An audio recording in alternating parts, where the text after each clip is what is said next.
Well, welcome, Daniel. We are so thrilled to have you as a special guest today on our reKindleXM podcast. And you are such a super smart person. I'm going to do just a quick bio here. So you are a scientist and you are an entrepreneur. You actually have your PhD in pharmacology and neuroscience. So I think you're our first guest, maybe who's coming from this realm of clinical trials. And we're so excited to hear what you have to say about your experiences and where you see clinical trials going and how we can help prevent burnout in clinical trials and in professionals in general. So welcome, Daniel. How are you doing today? How are you I feeling? am ecstatic. I am a super Brian, Michelle, Masha fanboy right now. And so I feel like I want to get your signatures. I'm so very grateful to be on this podcast.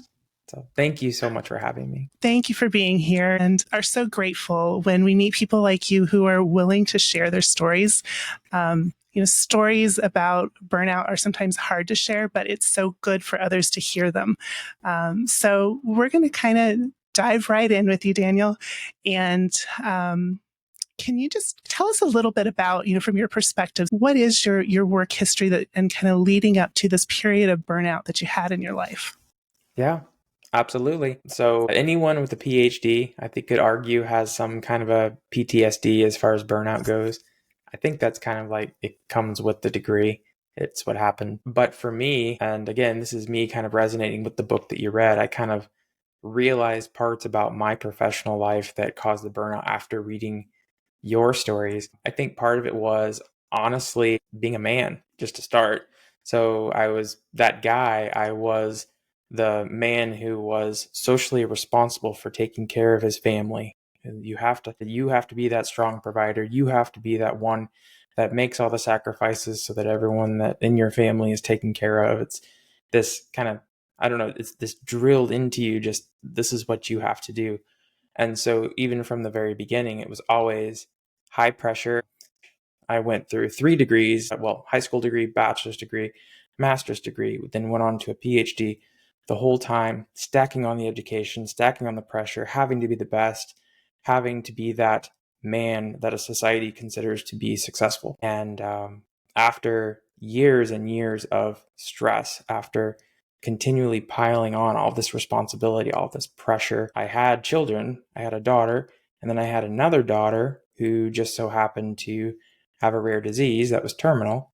And so after all of that came together was this giant ball of education, social expectation, and finally, admittedly, just break that I was finally to the point where you just have to not necessarily give up, but you just have to let it go. You have to understand that things are happening and that the way that you react to them are going to directly impact everyone around you and honestly yourself.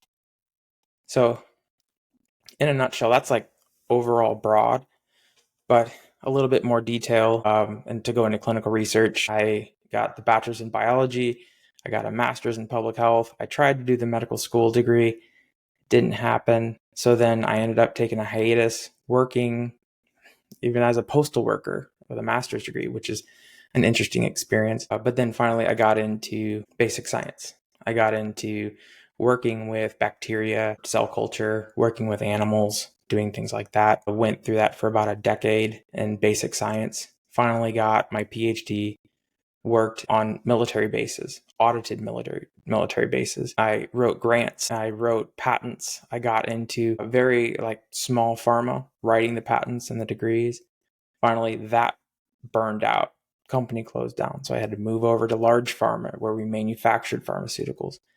And then finally, that is about the time at which we received the terminal diagnosis for my daughter. And we were 1,000 miles away, had to come back home to have family support. So, by the grace of God, the same exact day that I needed a job in California, the job that I needed was posted, ironically, in my hometown in the middle of a cornfield in a very specialized position, clinical research.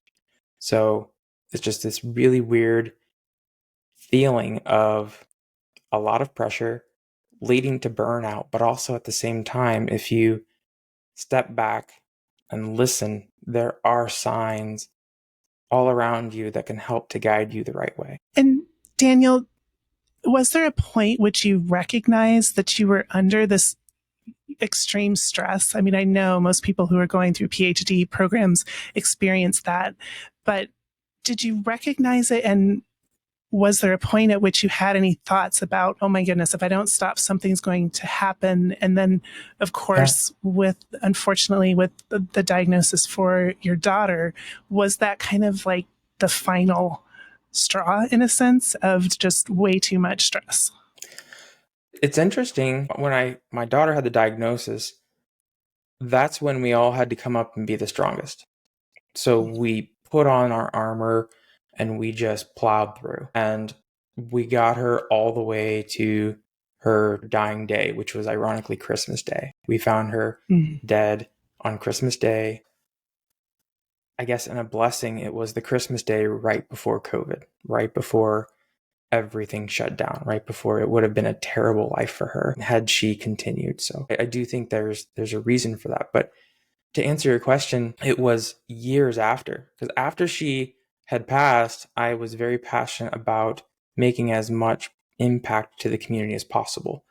I started 2 nonprofits for autism during COVID, and I was running 2 nonprofits and working full time and running my companies.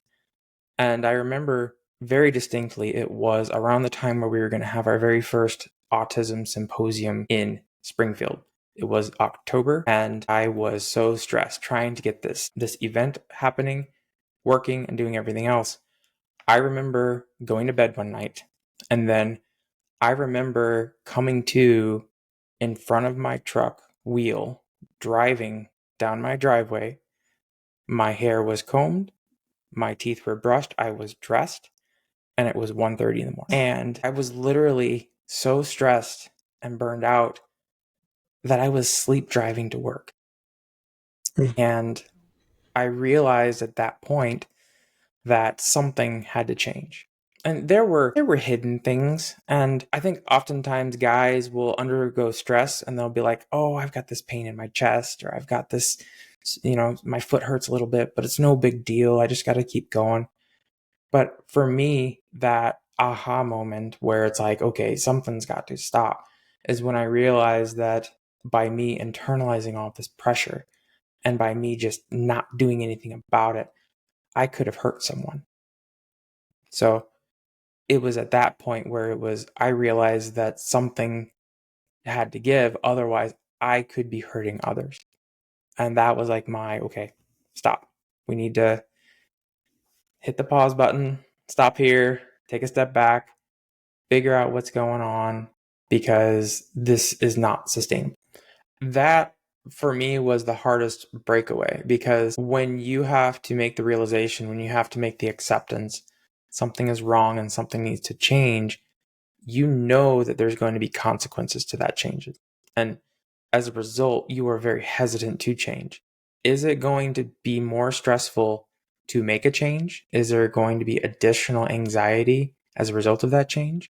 Or what is my return on investment, so to speak, about that change? So prime example is when I was going through all this, when I had all of this stress underneath me, all of these responsibilities, I started having very good discussions with my wife. So my wife and I were very, very close. We're best friends. We've been together for over 20 years. And we talk to each other about everything. It's a marriage. It's just, that's what we do. A lot of strong and open communication. And so when I started, I was very, very afraid to talk about this with her because of everything that happened. There are things that happened along the way when we moved across the country, and I promised her that I would take care of her, that she could quit her job, that, again, I'm kind of taking on this social expectation of being the one to keep the promises and take care of my family. The day that I came back, the first day she was there at the house where we had moved in New Jersey, from Illinois to New Jersey. Very first day she was there, I had to come there and tell her that I just lost my job. And that everything that I had promised her is now under jeopardy. After we sold the house, after she quit her job, after everything that she sacrificed, I had to sit there and tell her I lost my job and I don't know what we're going to do. We have to figure this out. Fast forward 4 years. Now I'm under pressure again. I haven't lost my job, but I'm losing my health. I was so afraid to come up to her and say, I don't know if I can do this. I really don't want to disappoint you again. But honestly, if we don't do something, you're going to have plenty of money to bury me. That's what's going to happen. So it's going to be, I'm sorry, but this isn't working and there will be consequences. We won't have money, but I really hope that you might value my health and I really want to be here longer for you than otherwise. So to answer your question, in that aha moment, first, it's a matter of breaking free and actually accepting the fact that it's going to be better after you make a change. Otherwise, you're going to continually dig your heels into what you're doing, thinking that's better than actually doing something about the change. And Daniel, it's interesting, obviously you're well familiar with the principle of inertia, but that's often so true in our lives where it's just so hard to stop whatever path that we're on and to recognize that we need to turn around or turn a different direction. Why do you think that is so hard for us? Well, from my experience, at least from what I've gone through, it's so hard to tell yourself that you wasted time on something. It's all like a sunken cost syndrome where I've been on this track for so long. If I change now, then I wasted all the time to get to this track. I saw an interesting post recently, and it said, if you realize you're on the wrong train, get off as soon as possible. Because all of the time you spend on the wrong part of that track, that's the wasted time, not the time that you spent traveling. And I don't know, I read that and it really reminded me of what you just asked about. Is for me, it's telling myself, okay, prime example is I started a business with someone and worked really hard. And then a year later, the business fell. I wasn't hurt about the business falling. I was hurt about the year that I wasted on that business. That was what caused me pain. And I think that's kind of where we're at, is we're afraid of change because that will invalidate all of the time that we have invested in something. Yeah, I know you like to use toxic security, and I definitely experienced that myself, especially when I changed career halfway through, even though it was the same career type, and then having to leave that. That was really, really difficult. But my life was definitely going down a very bad route if I'd stayed where I was. So that's a good call out. Yeah. Yeah, and I felt the same way. And Daniel, I love the fact that you talk about this being a decision between you and your wife talked about this. And I think for couples who might be listening, that is a really important point. Like, it is so important that you communicate when you are at that, high level of stress. Like, I think many of us, the first thing we do is we just sort of internalize it and we don't want to share it and we don't want to bother our spouse or our partner. We don't want to cause them anxiety, but that is so important. Brian and I had to go through quite a bit of that. Do you have any examples of sort of how did you approach that initially? It sounds like, when you had to tell her, whoa, I have to stop. But how hard was that to have that conversation with your wife? Like, harder than ever. I mean, only because she's my wife. I love her dearly and I value her to the core. And I mean, I value her happiness. I value her ambitions, her goals. I support her. And probably one of my biggest fears ever is disappointing her or breaking my promise to her. You make a vow when you get married. You make a vow, sickness and in health. And we've been through a lot of sickness and a lot of health, and we definitely held on to our vows. But so prime example is, and this is the evolution of it. I told you about New Jersey, right? And New Jersey was, I come home, I'm sorry, honey. I think I lost, the company's going under, I lost my job. And the sheer amount of fire coming out of her eyes, you could see it's just so much anger, so much disappointment, so much frustration, so much anger at the sacrifice she made. And it seemed like it was for nothing because now it's all down the drain. You fast forward 18 months, we're in San Diego, I'm working, and I call her up on my way home and I say, hey, I'm sorry, they just let me go. I lost my job. We had one income in San Diego, California, with 2 children, one of which was special needs. It was only 18 months later. What happened was we knew exactly what to do. We connected, we talked, we were like, okay, by the time I was home, it was a 1-hour commute. By the time I was home, we already had a plan in place and we were boom, boom, boom, boom, boom. Like, she was looking for jobs, I was applying for them, and we were on track in a matter of hours versus a matter of months from like the last time. And then it was amazing. Yeah. That really shows the importance of having a good support person. Yeah. And you always hope that your spouse is that person, but it's really helpful when it is. Mm-hmm. Yeah. And that's a whole other podcast. How do you identify yourself with a compatible spouse that helps to prevent burnout? That's one thing. I don't know. What do you think? From your experience, from what you've read, are there certain compatibilities that can help other compatibilities? Are there things that people can do to help with that? So, Daniel, it's interesting that you asked that question because Brian actually just recently got certified in the DISC personality profiles. So I'm going to toss that question over to him. It might not be so much finding the perfect person to marry on the front side, but boy, there's so much that we need to learn about each other as we go through life. Yeah. So DISC is a personality profile, and it's meant to know how to communicate with other people. So depending on which DISC you take, there's a couple of different ones out there. Masha took one that was different than the one I got certified on, but you have a core. So this is your personality when you're under pressure. And this will help you know whether you're good under pressure and whether you can make decisions easily and that type of thing. But there's also how you are and like how you are perceived by others, how you feel you're perceived by others, and then how you feel in your environment. And knowing those and knowing that of your spouses can really help communication. And it's just in doing that with Michelle and I going through this stuff has helped our communication even more than it has in the last.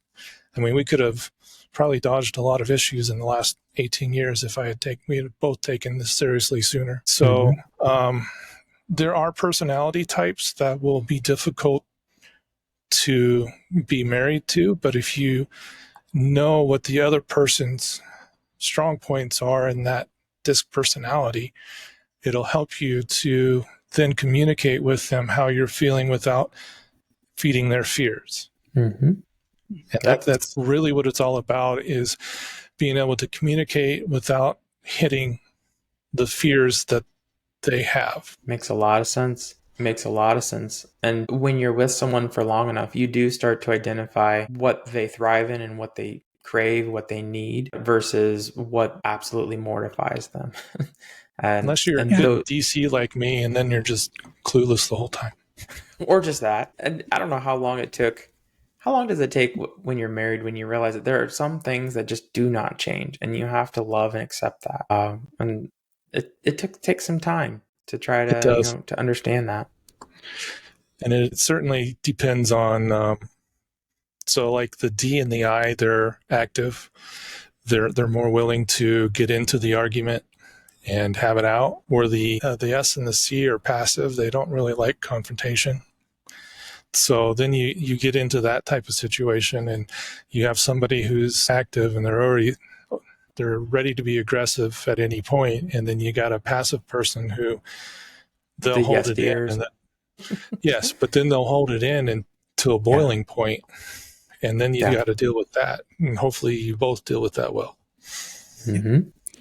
And Daniel, Brian and I had an interesting situation because we were both burning out for different reasons. Ooh. And we kind of hit a stop at the same point. So we actually did an episode, just Brian and I, on how do you recognize burnout in your spouse? And I wish we had known that, years ago. I think we were both aware of different aspects. We each have our blind spots. We tried to point them out to each other, but we did not realize that, we're both on different tracks of burnout, but we're both getting there at the same time, and we can't support each other as well as we should because we're both struggling. So that was an interesting situation. And I'll actually put the link to that video if there's couples out there who want to know how you identify if your spouse is getting to that point of burnout. Mm-hmm. That brings up a good question on the other side of this. So Daniel, as you were in your extreme burnout, getting ready to drive while you're sleeping, how was your life? How was your wife in all of this as far as her stress levels and stuff too? Because we may not realize how much the other person notices and it may affect them, but you're always somewhat attuned to how the other person is doing. So how was that for your wife?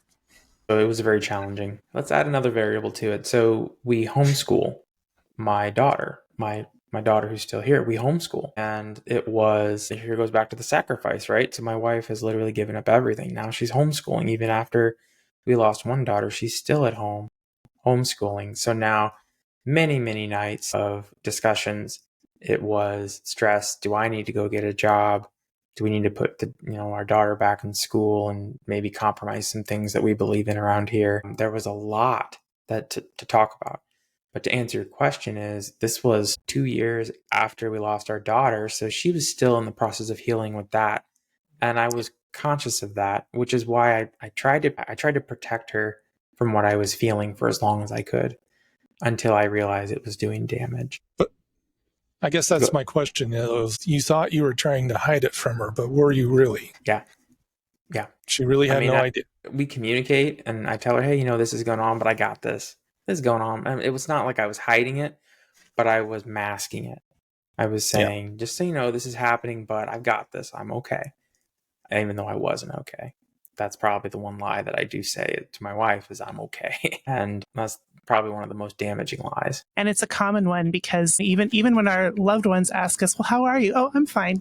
I'm fine. I'm fine. Leave me alone. I'm fine. Now, when there's these little token things, like I know for a fact that when my wife is upset, she looks at her fingernails. I don't understand why, but that's how she copes. So if I see her like doing this, fingernails, I'm like, oh boy, something's going on. She's mulling through something. Or it's interesting. You'll have these conversations and you'll say something. And when you say something, 3 days later, she'll respond to it. Because she was thinking about it for 3 days, like mulling over it, thinking. And then finally pop, and you're like, you're still thinking about that? I moved on. No, stay on. That's how I know something is really bothering her. And that's how I know what is really bothering her. The things that she sticks to. Wife does sound like a saint. I have to applaud her and your relationship. You guys are stellar examples of that. And maybe Michelle and Brian can interview the both of you about the dynamics of personalities and how you cope together. I'd like to say sometimes when I have to take days to process things, I set expectations. Average processing time is 3 to 5 business days, and I just walk away. Yep. Same way. But it takes practice, Brian. The number of failures that I've had learning like how to read and understand what she needs, what she's thinking about, how I can support her, and importantly, what I should just leave alone. It's taken a lot of trial and error. I think that is true. I mean, the reality is none of us know everything. We don't even know everything about ourselves, much less the people that we're closest to. Definitely is a learning process. And so, Daniel, tell me a little bit about this learning process we go through. When you finally reach that point of you're completely burned out, and you go to your wife and you have this discussion. When you look back, what did you learn about the things that were contributing to this burnout? Sometimes we don't recognize it right away, but now you've had some time to think about it. If you were to go back in your life, what were some of the roots of that burnout? Like, where did this start? What were some of those long-term stressors that were continuing for a long time that finally all brought you to that point?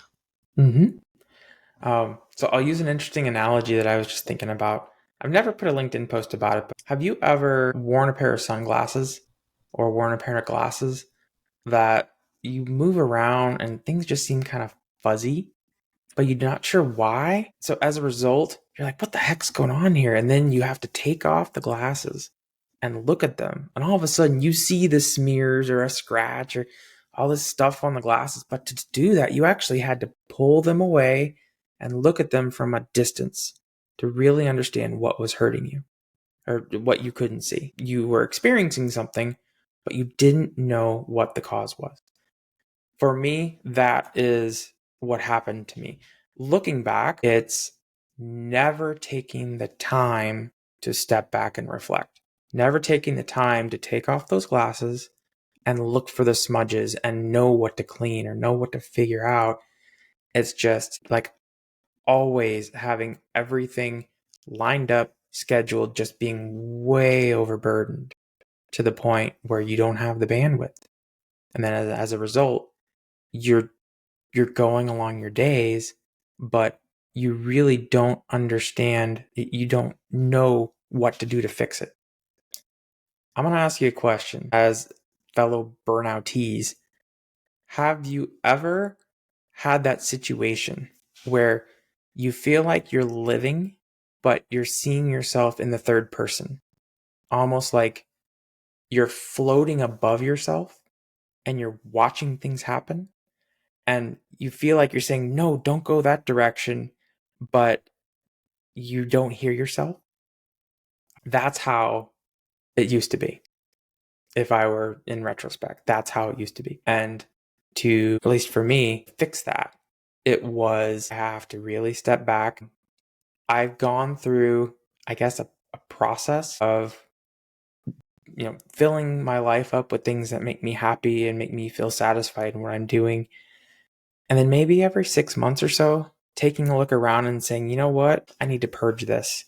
I need to purge that. I need to make room. I need to really focus on a certain thing. And then what I found is that when I do that, every 6 months, my plate fills up again. I feel like a hoarder.